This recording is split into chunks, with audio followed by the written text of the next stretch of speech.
Welcome to the Rocket Coaches Corner, brought to you by Rosehill General and Cosmetic Dentistry. Sitting here with boys basketball coach Josh Shirley. Coach, we get right to it. Your team was very impressive Tuesday night against Clearwater. You kind of that lull there in the middle of the year, but you're playing a lot better basketball right now. Definitely. I would say that even this stretch run, although we may have not won every game after the Halstead tournament, but I think Halstead tournament was a big turnaround for us. Even we have Andover Central, who's a great team, and we play well. We play well against Augusta, so we kind of strung some together, and I'd say it just kind of all came together last night against Clearwater. We came in and we really established what we wanted to do early, and just had a lot of guys step up and play good basketball. It wasn't just one guy. It was a collective effort. We have 3 guys scoring double figures. You have Ian Lichty get double-figure rebounds with 10 rebounds. You have Asa Verbis, who came on very strong for a segment there and played really well. So it was just a all-around effort against Clearwater, and we're hoping we can build on that effort and hopefully play our best basketball here down the stretch. And talk more about that for Friday's game against Collegiate. We've talked before pretty candidly that this year in particular, this is a Collegiate team we can compete with. You talked about the first time we got sped up a little bit, kind of fell into their trap of how they want us to play. I assume that will be the key for us to have a chance to win tomorrow night. Absolutely. We've talked all the time that our best advantage for us is our defense. Right now there's only 3 teams in 4A state of Kansas who has a better defensive points scored against than we do. We average giving up 46 points a game, which is 3rd best in the state, only behind Andale and Wichita Trinity. And we can't allow Collegiate to get their speed, their pace, their tempo. First game we allow 70. We just that can't be the style that we play. We have to force Collegiate to play our style and not be sped up, and that's going to be tough to do. You're talking about going into an environment that's going to be a great crowd. Collegiate's got one of the best home court advantages in our league, I would say. So we're going to have to go in and we're really going to have to fight for our pace, because if you look at the teams who have beaten Collegiate, there's really only been 1 or 2 this year, and they've lost, I think, 8 games this year. 1 or 2 of those games where somebody beat Collegiate at their own game.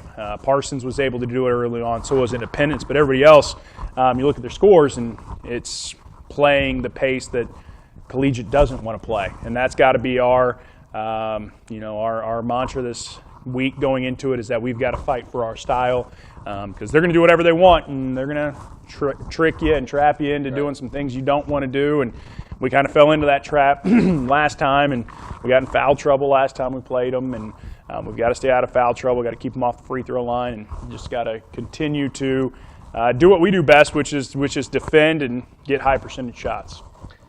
How big is that? I want to emphasize a regular season game like Friday, but to be a program like Collegiate, which is perennially one of the best in the state, what would it mean for your program in year 4 of you being the head coach to be a team like Collegiate? And that's what we've talked. That's kind of the next step, and that's where we want to take it. We've made some great gains with the program. Our last victory against Clearwater will put us at 10 victories, which this will be the first time since 2009 that the program's had 2 10-win seasons back-to-back. So we're making trends the right way, but the next step, as we've talked about, is knocking on the doorstep of a Collegiate or an Andale, which we have the chance of the next 2 games of, if we want to take our program to the next step, level, the next step, which I know all our guys from varsity to freshmen want to do. It is competing with those Collegiates and Andales, and getting some wins against those teams. And Collegiate's just one of those teams that their name carries some weight. They just have a tradition and a culture there that we want to be able to compete with and almost emulate a little bit as far as their successes. So that's where we're at with it. It's a huge step in the right direction. It's one we haven't taken yet with the program, and it's one that we hope that we're getting closer, and hopefully this Friday we're able to take that step against we say they may be a little bit down, but still a really, really good Collegiate team with a lot of really young pieces that are going to be very successful. And it's not a matter of if they figure it out and become a great team, it's when. And that's what we talk to our guys about. They've got one of the best freshmen in the state of Kansas, and they've got several great sophomores, and it's just they're a good team, right. And not all the time that does that show? So we got to make sure that we play our pace and make them not a great team on Friday. 2 weeks ago before Sub-State, it's becoming more clear what the path might look like for your program, probably anywhere from a 7 or 8 seed at this point. Do you ever think about, okay, we'd much rather play this team or this team when you look at possibilities of our opponents, or do you just kind of go, let's just win as many games as we can and let the chips fall where they may? I'd say it's both. You want to have we're going out to win every game we have left. That's what we want to do. We'll never take a stance of, oh, well, if we lose this one, then we'll play this team. But you always look, and we talked last time, that it's matchups, and that's what everything is, and you start to see where matchups may fall.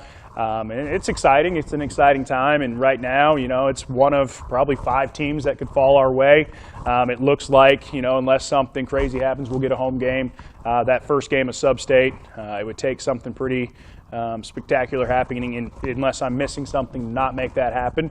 But it's more so what we do, and that's what we've tried to emphasize a lot with our guys, that it doesn't matter who we go to or who comes to us. We've got to focus on ourselves. We've got to focus on trying to win the next game, win the next possession. And if you start trying to look too much into the matchups, it can be a little maddening, it's fun, I guess. But you've just got to do what's best for your program, focus on you and the next step, and then chips will just fall where they may. And you play who you play, and you got to go out and play your best basketball in late February, early March, and that's what we're striving to do. And I think we're taking steps to playing better basketball and our best basketball of the year, because I think, like we talked about with Clearwater, that may have been one of our best overall performances of the year. So we're talking about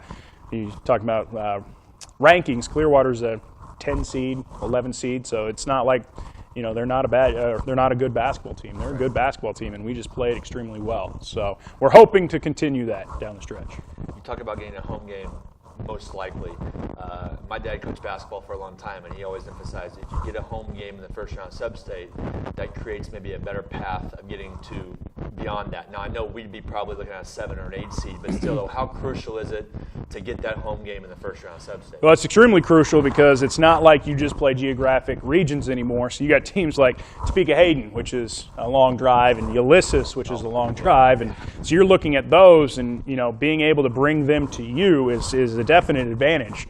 To be able to, we get the comfort of, we know our routine, and teams coming in may not know that routine, and no matter what, it's always nice to play at home. You're a little more familiar, a little more comfortable, and it does set you up. And it's not a guaranteed type of thing. Like you said, we're going to play a good team first round of Sub-State, no matter what, and we're prepared for that.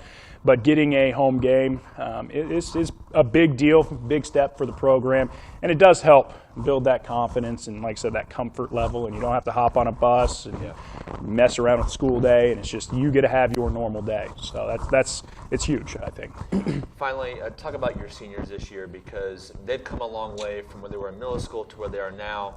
Just an example, last night, Connor Barron played maybe his best game of the year last night, and you have Dalton's been great, Brian Firebaugh been a good role player for you. How crucial have they been to the progression of success in your program? We think they're the cornerstone. They came in, like I said, they came in with us. They were the freshman class with us. They, as a freshman class, won 3 games. And then have just progressed. They've progressively gotten better. These kids have put in the work. They've put in the time. They put in the time in the summer. They put in the time in the gym. And they've just worked to get better. And that's what we notice, is that these guys made a dedication that basketball was going to be important. And, they're a huge reason why, as we talked about earlier, we now have back-to-back 10-win seasons for the first time since 2009, because these guys were willing to work. And they're really just a picture for our younger guys to follow, that, hey, this is the route that you can take. This is the route that you can maximize your potential. You can maximize your ability by putting in the time, putting in the effort. It's not just going to happen. You've got to put in a lot of time in the summer, like these kids did, and be asking to get in the gym. And that's one thing with these seniors, is they were in the gym, and they wanted to be in the gym, and they were bothering me to be in the gym even in the summer. And that's what it takes. And we've talked about our young guys and told them that this is it takes what it takes, and that's what these seniors have shown. And they'll be greatly missed. It's a sad thought to even think about that next Tuesday's senior night, because these are guys that, like I said, I feel like I've grown up with as a head coach, and they do some really, really good things on the floor. And the best part is they're all better individuals. I mean, they're great people. They are great kids who you just love having around. And, my kids love them. And so it's just a good group of guys, those 5 guys that really, really have encapsulated what we want our culture to be. And we're really happy that they have set that example, and hopefully kids follow that example, because, like I said, I couldn't have more of a glowing review of these 5 seniors.